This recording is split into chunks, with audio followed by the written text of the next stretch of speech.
We are going to start class 9 history और history का chapter number first हम पढ़ रहे हैं फ्रेंच रेवोल्यूशन। तो फ्रेंच रेवोल्यूशन में बच्चे आज का जो हमारा टॉपिक है वो क्या है? Did women have a revolution? कि जो फ्रेंच रेवोल्यूशन में बहुत सारे रेवोल्यूशन हुए, पहले मोनार्की गवर्नमेंट थी, उसके बाद रिपब्लिक गवर्नमेंट आई और फिर लास्ट में हमने देखा कि डिक्टेटरशिप आ गई।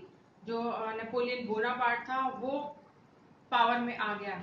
तो ये जो पूरा का पूरा टाइम पीरियड था, ये जो पूरा रेवोल्यूशन था, तो इसमें इस तरह के रेवोल्यूशन क्या वुमेन्स के लिए हुए? क्या वुमेन्स के लिए भी कुछ इस तरह के रेवोल्यूशंस हुए थे, या वुमेन्स के लिए भी कुछ, उनके इंटरेस्ट के लिए भी कुछ हुआ? वही हम इस टॉपिक में पढ़ने वाले हैं। तो वुमेन्स एक्टिव पार्टिसिपेटेंट, जो वुमेन्स थी वो भी एक्टिव पार्टिसिपेटेंट थी। कैसे थी?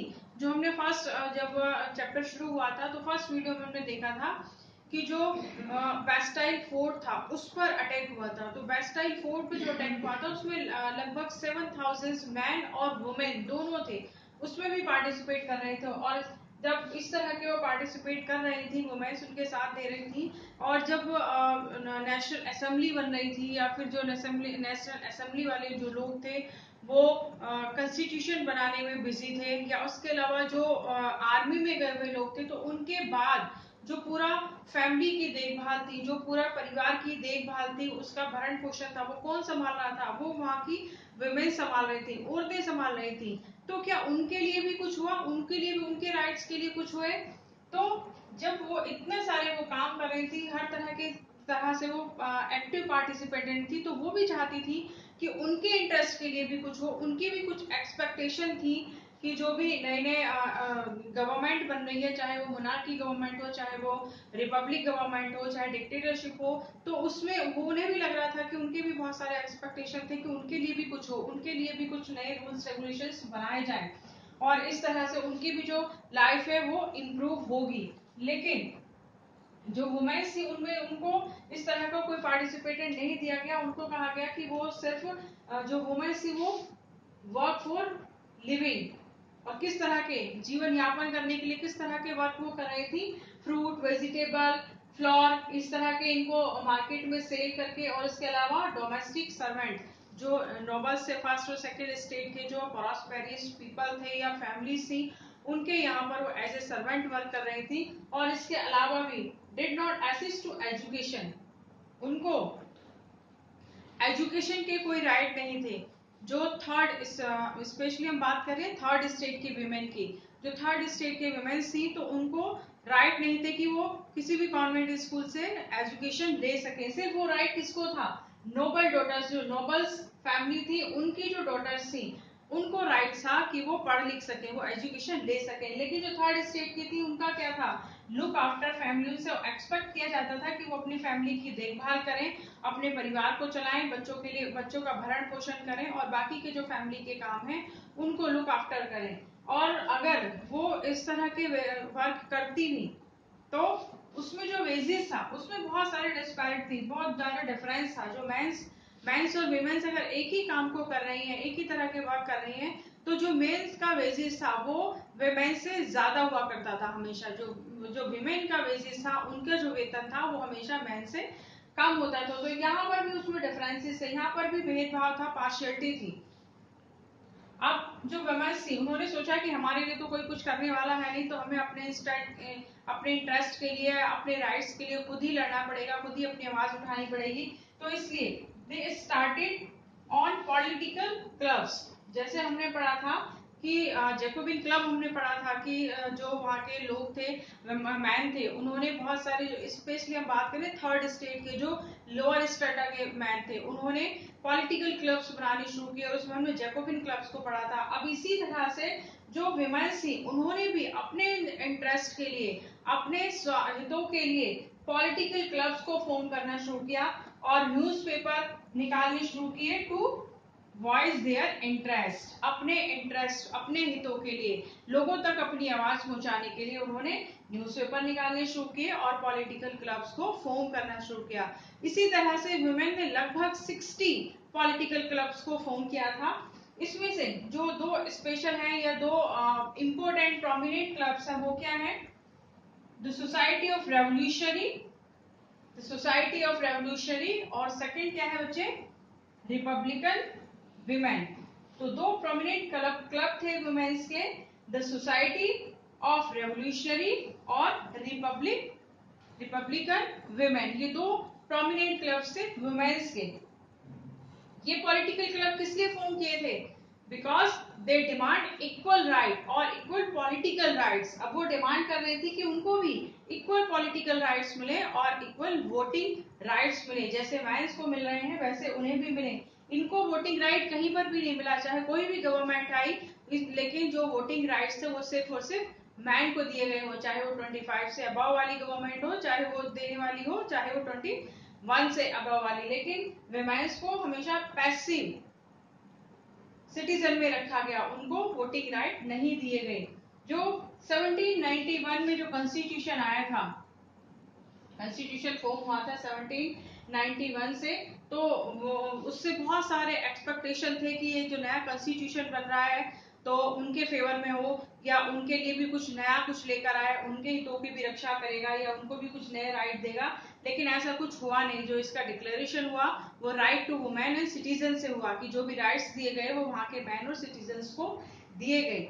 लेकिन जब रेवोल्यूशनरी गवर्नमेंट आई, हमने पढ़ा था रेवोल्यूशनरी गवर्नमेंट, अगर आपको याद हो तो, कि रेवोल्यूशनरी गवर्नमेंट पढ़ा था हमने कि जो रेवोल्यूशनरी गवर्नमेंट थी वो कुछ चेंजेस लेकर आई, वो कुछ ऐसे काम उसने किए जो वहां की विमेन्स के हित में थे, उनके इंटरेस्ट में थे।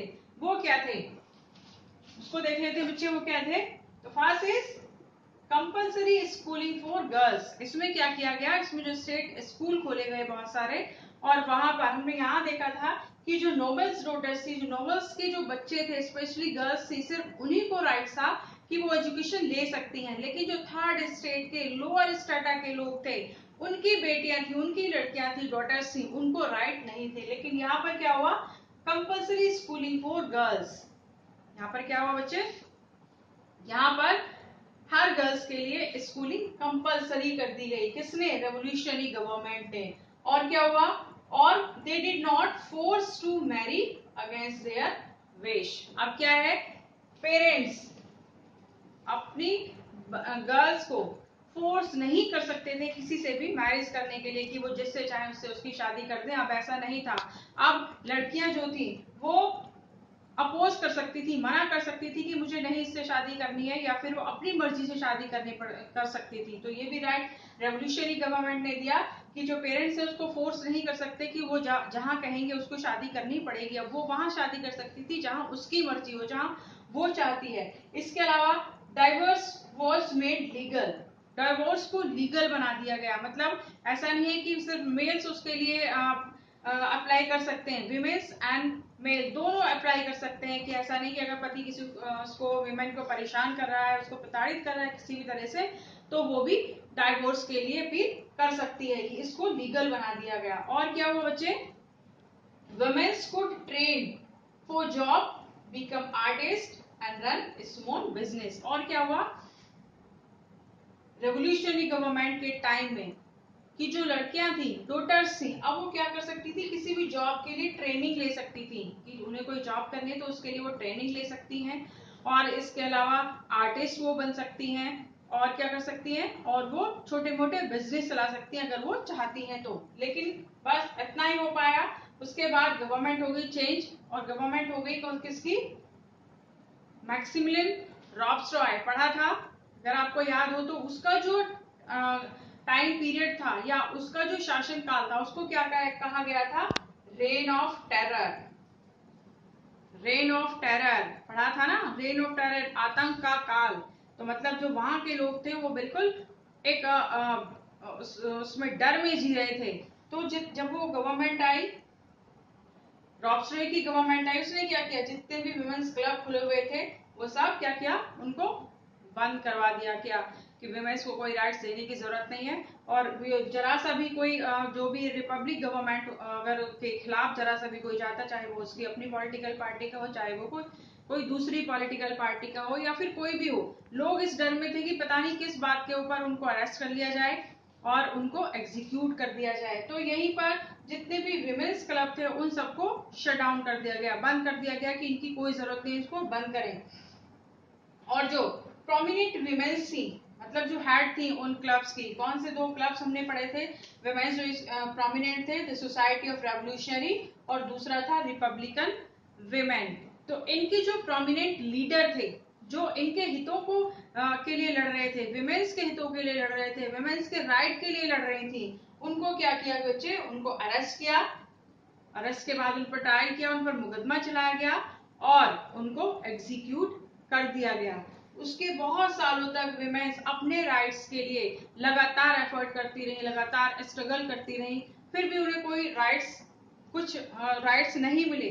लगभग 200 ईयर्स तक विमेन्स ने, फ्रांस की विमेन्स ने एफर्ट किए, स्ट्रगल किया, तब कहीं जाकर 1946, यस 1946 की बात हम कर रहे हैं। यहाँ पर जो बात थी वो 1791 की थी, यहाँ पर 1946, मतलब लगभग 200 वर्ष तक उन्होंने बहुत स्ट्रगल किया, बहुत एफर्ट लगाए, तब उन्हें जाकर फाइनली 1946 में उनको वोटिंग राइट्स मिले। किसको मिले? फ्रांस की विमेन को। तो इसमें हमने देखा कि जो रेवोल्यूशन था, किस तरह से उन्होंने अपने विमेन्स ने अपने हितों के लिए, अपने इंटरेस्ट के लिए अपने आप एफर्ट किए और लास्ट में जाकर बहुत मुश्किल से, बहुत सालों बाद, बहुत लंबे स्ट्रगल के बाद उनको 1946 में वोटिंग राइट्स मिला। तो इसमें हमने देख लिया ये। अब आने वाला जो वीडियो है उसमें हम पढ़ेंगे एबॉलिश स्लेवरी। एबॉलिश स्लेवरी का मतलब है दास प्रथा का उन्मूलन।